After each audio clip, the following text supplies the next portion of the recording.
काका बात ये थी, मैं तो बाबूजी से बोल दिया, ये खेती वेती ने तो सुहाएगी नहीं हमने, मुनाफा कोई बचा को नहीं, नुकसान ही नुकसान है। हम तो शहर जाने की सोच रहे हैं।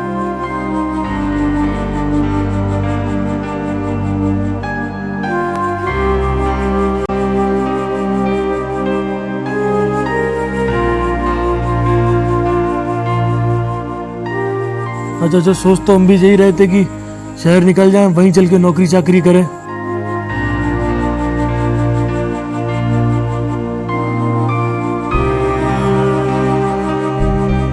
पिछले साल ही तो लिया था महाजन से कर्जा, जो अभी तक नहीं चुका पाया। और फिर धीरे धीरे जमीन का बेटा किसान अपनी मां को छोड़ शहर जाने का इरादा करने लगा।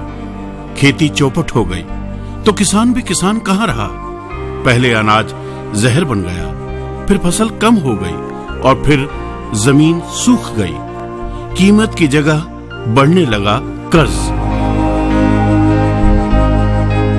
आज मेरे हिसाब से 99.9% पूरे हिंदुस्तान के किसान कर्ज में डूबे हुए। सब पे बैंक का ऋण है, साहूकार का ऋण है, और ऐसा ऋण है जिसकी कोई उपयोगिता नहीं है, बेफालतू का लिया हुआ ऋण है। उससे किसान जो है बर्बाद हो रहा है।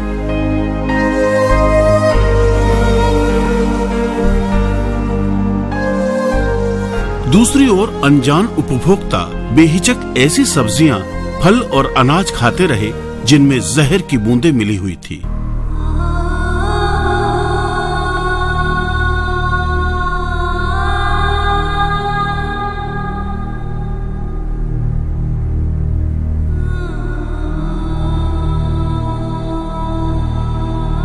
मेरी बहुत से किसानों से बात हुई। जमीन से जब एक प्लांट, एक छोटा सा पौधा जब अंकुरित होता है, उससे भी पहले जब बीजारोपण होता है, उस बीज को भी पॉइजन में डिप करके जमीन में लगाया जाता है और 8 बार उसके ऊपर वो पॉइजन, वो पेस्टिसाइड छिड़का जाता है, जब तक वो फ्रूट, जब तक वो वेजिटेबल आपके किचन तक पहुंचता है।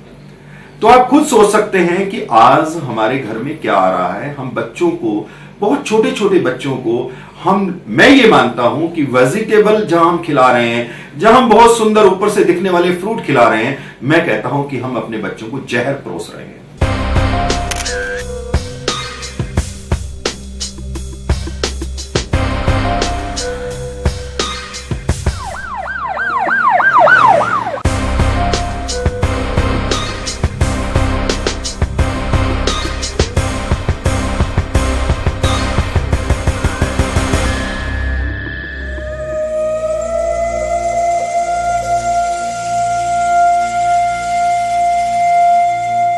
भूल सिर्फ इतनी हुई कि हरित क्रांति के भुलावे में आकर भोले भाले किसानों ने खेती का वो तरीका इख्तियार कर लिया जो बाजार और बाजारू कंपनियां चाहती थी। पहले रासायनिक खाद का इस्तेमाल सिखाया गया, फिर हानिकारक कीटों से बचने के लिए जहरीले रसायन का उपयोग समझाया गया। आबादी बढ़ती गई, शहर बढ़ते गए, तो land use for that agriculture is became reduce, तो कम होता गया। तो उसको हमें मेंटेन करने के लिए ये इन सारे कंपाउंड का यूज 1950 के आसपास से बहुत तेजी के साथ शुरू हुआ। फसलों और खेतों में उफन कर यही जहरीले रसायन इंसानों की जिंदगी में जहर घोल रहे हैं।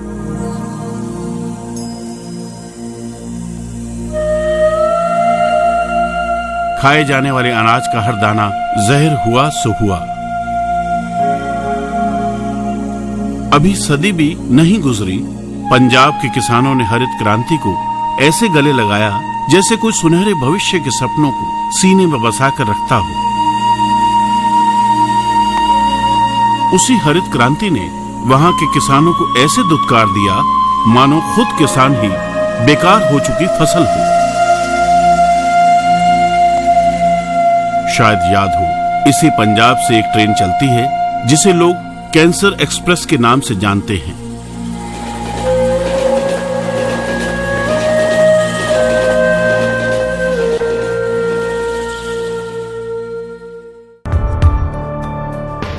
नए दौर की कई नई बीमारियां हमारे भोजन के कारण पैदा हो रही हैं। ये आज भी बहुत कम लोग जानते हैं। कैंसर, हृदय रोग, पार्किंसन, लीवर डैमेज, आंतों का सिकुड़कर पाचन क्रिया को बंद कर देना जैसी अनेक खतरनाक बीमारियों की जड़ें इन्हीं पेस्टिसाइड्स में हैं, जिन्हें फसल पर छिड़का जा रहा है। ये क्या हुआ? ये क्यों हुआ? किसानों की जमीन भी बंजर हुई, जिंदगी भी। खेत टूटा, फसल रूठी। कल तक गांव में अपनी मर्जी के बादशाह थे, आज बाजार के रहमो करम पर जिंदा हैं। जिंदा भी क्या है, एक दर्द का लंबा सिलसिला है।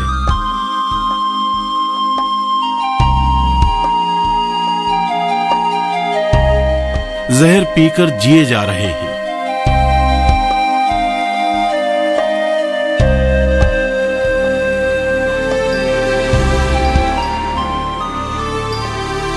वो दौर गुजर गया जब किसानों को सुकून का आहार मिलता था। आज किसानों की हंसी भी साहूकार के यहां गिरवी है। जान भले निकल जाए, बैंक और साहूकारों का कर्ज नहीं उतरता। जय जवान जय किसान का नारा देने वाले देश में किसान ही खुदकुशी करने लगे। जिंदगी मुश्किल हो गई, मौत आसान। What's happening to India's farmers? The crisis in Vidarbha in Maharashtra is so acute that 332 farmers have died in the 4 months of this year alone. Figures by a group that is tracking the suicide say 2 to 3 farmers are committing suicide every day.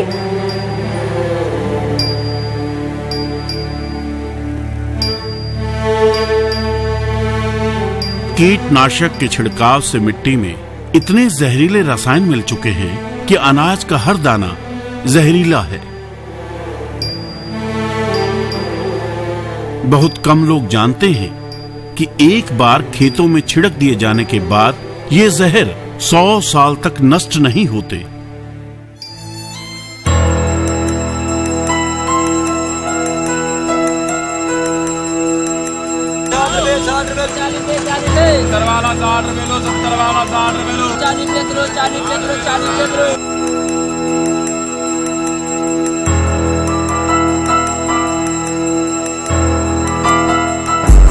आप फलों और सब्जियों को चाहे जितना धो लें, जहर आपके पेट में पहुंच ही जाएगा।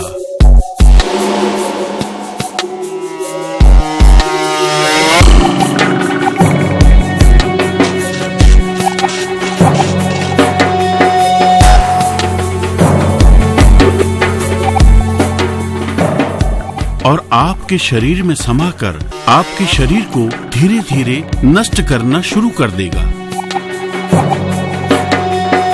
दिल्ली के डॉक्टर बीडी बनर्जी इन जहरीले कीटनाशकों पर 2 दशकों से भी लंबे समय से रिसर्च कर रहे हैं।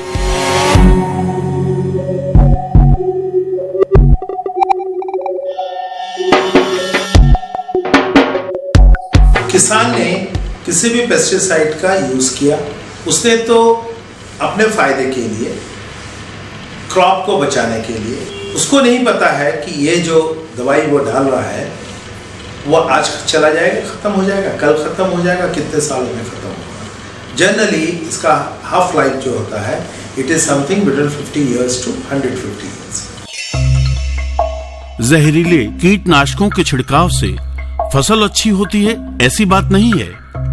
हाँ, इन फसलों में लगे कीड़े मर जाते हैं और कीड़ों को मारने के बाद ये जहर अनाज के दानों, सब्जियों या फलों में हमेशा हमेशा के लिए ठहर जाता है, जो आसानी से हमारे खाने के साथ हमारे शरीर में आ जाता है। कीटनाशक यानी इंसेक्टिसाइड्स, इनमें जो जहर कीटों के नाश के लिए मिलाया गया वो पहले हवा में घुला, हवा के जरिए पहुंचने लगा गांव के लोगों की सांस में।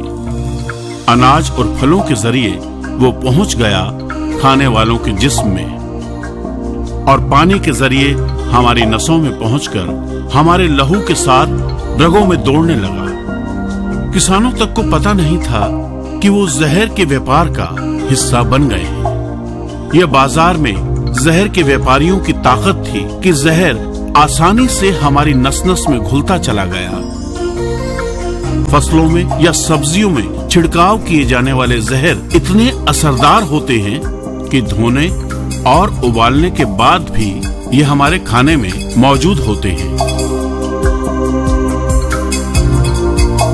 हमारे ज़माने में जो खाना बनाते थे हम, उसमें बहुत मिठास होती थी, सुगंध होती थी, खाने में अच्छा लगता था, दुगना गाना खाना खा जाते थे हम। लेकिन अब वो चीज़ नहीं है।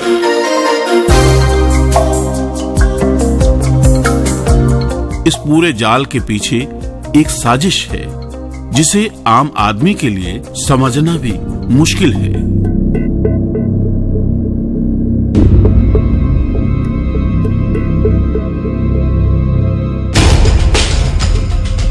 भोले भाले किसानों को इस साजिश की भनक तक नहीं लगी। कीटनाशकों के जरिए किसानों को जिंदगी के उजाले का सपना दिखाया गया। सपना कि गरीबी की उदास रातों का सूर्य उदय होगा, खेतों में फसलों की बालियां मचलेंगी और किसानों के दिन फिर जाएंगे। और ये सच है कि पेस्टिसाइड से पहले तो पैदावार हैरत अंगेज तरीके से बढ़ गई। खेतों से मंडी तक अनाज और फल के अंबार देख किसान और व्यापारी खुश भी हुए, लेकिन ये खुशी भी मौसमी साबित हुई। ये सब्जियां और फल दरअसल धीमे जहर में भीगे मौत का सामान है, जिन्हें हम आप पहचानते भी नहीं। जहर जो आपके जिस्म के अंदर जाके आपको ऐसी बीमारियों के रास्ते पर ले जाएंगे जिनके बारे में ना तो आपको पता है और ना ही जिनका इलाज मौजूद है। कड़वा सच तो ये है कि माँ बाप से ये जहर नवजात बच्चों के शरीर में पहुंच जाता है। यदि नई पीढ़ी के छोटे छोटे बच्चे नई नई बीमारियों से ग्रसित हो रहे हैं तो इसके पीछे इन जहरीले अनाज, फल और सब्जियों का बड़ा योगदान है। हमारे पास जो कीटनाशक हम यूज करते हैं ये सब बहुत पुराने वाले हैं। ये सारे कंपाउंड चाहे कीड़े में, चाहे मनुष्य में, चाहे जानवर में से इनसे बचने के लिए हमारे पास अपना मैकेनिज्म है। लिवर इनको निकालने का कोशिश करता है, जिसको कि साइटोक्रोम P450 सिस्टम बोलते हैं। ये ड्रग मेटाबॉलिज्म एंजाइम के अंडर में आता है और मनुष्य इसको अपने बॉडी से निकालने का कोशिश करता है। अब कितना कर पाता है, नहीं कर पाता, ये मनुष्य के ऊपर डिपेंड, उस पर्टिकुलर कम्युनिटी पे, पर्टिकुलर एरिया पे, पर्टिकुलर लोकेशन पे डिपेंड करता है। ये पहली नंबर बात। दूसरा इंपॉर्टेंट पॉइंट ये है, उसके साथ साथ कीड़ा भी इससे समझदार होके उसको अपने बॉडी में से निकालना शुरू करता है। तो अल्टीमेटली ये जो कॉस्ट प्रॉफिट रेशियो है, कीड़ा ज्यादा मरेगा कि मनुष्य ज्यादा मरेंगे, या ये हमें ज्यादा प्रोडक्शन इसमें खेती में होगा, ये सवाल आके खड़ा होता है। ठीक है, हमारा फूड प्रोडक्शन बढ़ा, खेती का वो बढ़ा, लेकिन किसके कॉस्ट पे? उसके साथ आपने दूसरी डिजीज जो डेवलप कर दी, उसका तो इकोनॉमिस्ट ने कभी उसको कैलकुलेट नहीं किया ना। पेस्टिसाइड के वजह से आपके बहुत से अदर रोग जो कि पहले नहीं होता था, जो कि हमारा जेनेटिक नहीं था, जैसे पार्किंसन हो गया, एल्ज़ाइमर हो गया, प्रीटर्म बर्थ हो गया, प्रीटर्म जल्दी बच्चे का समय से पहले पैदा होना, इंट्रायूट्राइन ग्रोथ रिटार्डेशन, बेबी का कम बर्थ पे, कम वेट पे जन्म लेना, तरह तरह के कैंसर जिसमें prostate cancer, breast cancer, ovarian cancer और गॉल ब्लैडर कैंसर, वो उसमें हमारे सामने आया। पेस्टिसाइड रेजिड्यू का फूड के ऊपर काफ़ी इफेक्ट पड़ा। फूड लेवल पे अगर हम आज एस्टिमेट करें तो उसमें कई जगह पे पेस्टिसाइड के वो देखा जाता है, जो कि हम जिसको कि हम उसमें से दूर नहीं कर सकते। कीटनाशकों के इस्तेमाल से पैदा हुई बीमारियों की फेहरिस्त बहुत लंबी है। शरीर के दरवाजों पर इन बीमारियों की ना तो आहट होती है, ना ही दस्तक।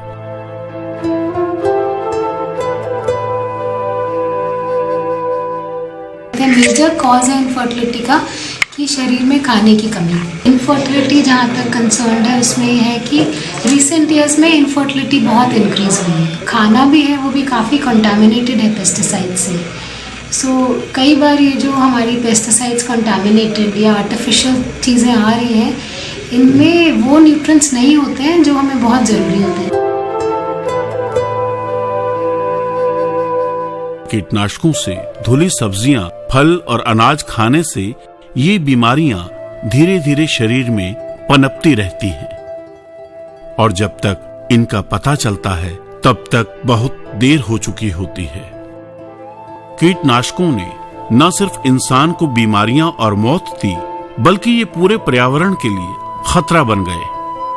कई ऐसे पशु पक्षी भी इन कीटनाशकों की भेंट चढ़ चुके हैं जो कुदरत में संतुलन बनाए रखने के लिए जरूरी थे, जैसे गिद्ध, कुदरत का सफाई कर्मचारी और उल्लू जैसे जीव आज जिंदगी की लड़ाई लड़ रहे हैं सिर्फ कीटनाशकों की वजह से। कीटनाशकों ने जैविक व्यवस्था को बिगाड़ कर रख दिया है। ऐसे ही चलता रहा तो पूरी की पूरी जैविक व्यवस्था ही तबाह हो जाएगी। और आसान तरीके से समझा जाए तो ये कीटनाशक कीटों को खत्म करने के बदले उनकी ताकत में इजाफा कर रहे हैं। धीरे धीरे फसलों में लगने वाले ये कीड़े जहर के लिए प्रतिरोधी ताकत हासिल कर लेते हैं, जिनकी वजह से किसानों को और भी ज्यादा जहर इस्तेमाल करना पड़ता है। जहर और कीड़े का ये रिश्ता जितना जटिल होता जाएगा, हम इंसानों के लिए जिंदगी भी उतनी ही मुश्किल होती जाएगी। हरियाणा के कृषि विशेषज्ञ रासायनिक खाद और कीटनाशकों की दुकान भी चलाते हैं। खुद इनकी राय सुनिए। असल में क्या है कि ये एक विशियस साइकिल बन गया है। विशियस साइकिल का मतलब दुष्चक्र आप इसको हिंदी में कह सकते हैं। मुझे तो 100% ये निश्चित है, मैंने अपने अनुभव से, पिछला जो 25 साल का मेरा अनुभव है उसके आधार पे मैं ये बात कह रहा हूँ और मैं ये सिद्ध कर सकता हूँ कि जितना फर्टिलाइजर आप अप्लाई करते हैं, रिकमेंडेशन है कि 45 डेज बाद फर्टिलाइजर यूज नहीं करेगी क्रॉप, आपका वहीं पड़ा रहेगा, लेकिन लोग डाल रहे हैं 2-2 महीने तक, 3-3 महीने तक डालते रहते हैं। जितना आप फर्टिलाइजर एक्सेसिव यूज करेंगे उतना पेस्ट ज्यादा आएगा। जितना आप पेस्टिसाइड उस पेस्ट को मारने के लिए यूज करेंगे, नंबर ऑफ स्प्रेज बढ़ते जाएंगे। होश आते आते किसान लुट चुका था।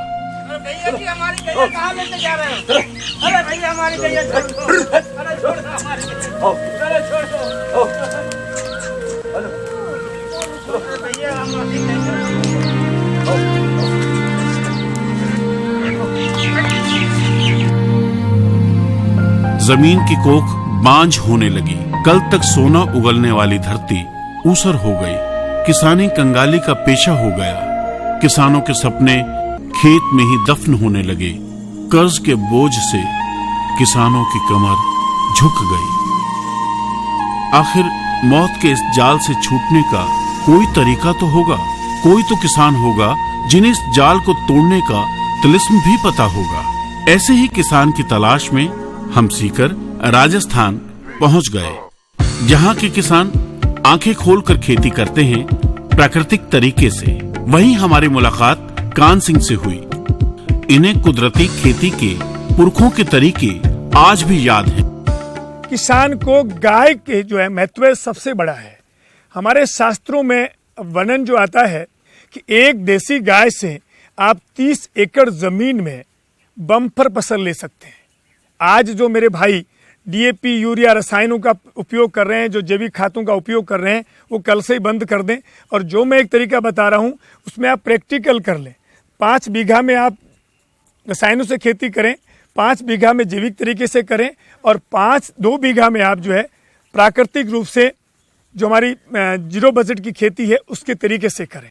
फसलों के साथ जमीन को बचाने का एक ही तरीका था, प्राकृतिक खाद और कीटनाशकों का उपयोग। सवाल है, क्या इनका इस्तेमाल करके किसान अपनी फसल को बचा सकते हैं? सवाल का जवाब है हाँ, ऐसा करना मुमकिन है, बल्कि बेहद आसान भी है।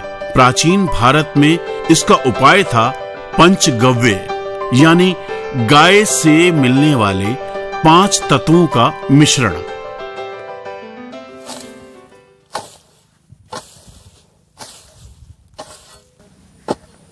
राम राम चाचा जी।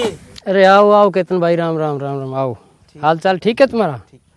आओ, आज आपको भूमि संस्कार के तरीके बताते हैं। ये गोबर है 15 से 20 किलो अंदाजे से लेना है। अंदाजा 20 किलो ले लीजिए।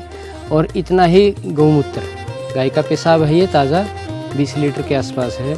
और दूसरी चीज़ है लस्सी। इसमें लस्सी 2 से 3 लीटर के आसपास लेनी है अपने। और चौथी चीज़ है गाय का दूध। इसमें गाय का दूध है, देख रहे हो यहाँ पे। और ये है अंत में लेना है हमने मक्खन। दूध की होगी 1 लीटर की मात्रा और मक्खन की रहेगी 100 ग्राम से 1 पाव 1 एकड़ के लिए।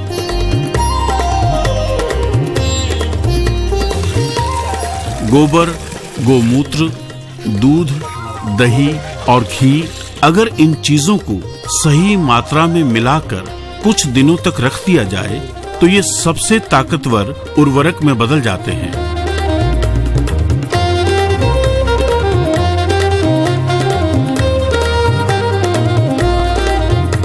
ऑर्गेनिक खेती को अपना रहे देश के कई राज्यों में इस कीटनाशक को बहुत अहमियत मिल रही है। ऊसर जमीनों से परेशान युवा किसान भी प्राकृतिक खेती की ओर आकर्षित हुए। दरअसल जरूरत भी यही है। युवा किसान खेती छोड़ देगा तो गांव सुनसान हो जाएंगे। इसलिए जरूरी है कि नई पीढ़ी कुदरती तरीके से खेती की अहमियत को समझे, तभी गांव फिर से खुशहाली के रास्ते पर बढ़ेंगे।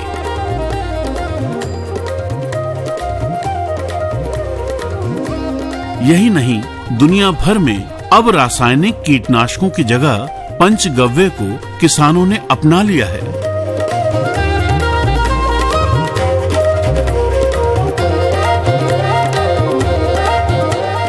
खास बात यह है कि ये कीटनाशक सिर्फ कीड़ों को ही नहीं मारते बल्कि फसल में बढ़ोतरी भी करते हैं। ये वर्मी वाश बनाने की किसान जो आसानी से बना सकते हैं सबसे सरल विधि है। अच्छा। ये 3 गड्ढे आप देख रहे हैं, इन 2 गड्ढों में छेद है। अच्छा। और नीचे वाले में छेद नहीं है। ये पाइप लगी हुई है, इसमें छेद है, ऊपर से इसमें छेद है। अच्छा। इसमें डालते हैं सादा पानी। अच्छा। और बीच के गड्ढे में डालते हैं, ये है वर्मी की केचुआ एचरी से आया गोबर और केचुआ है इसमें।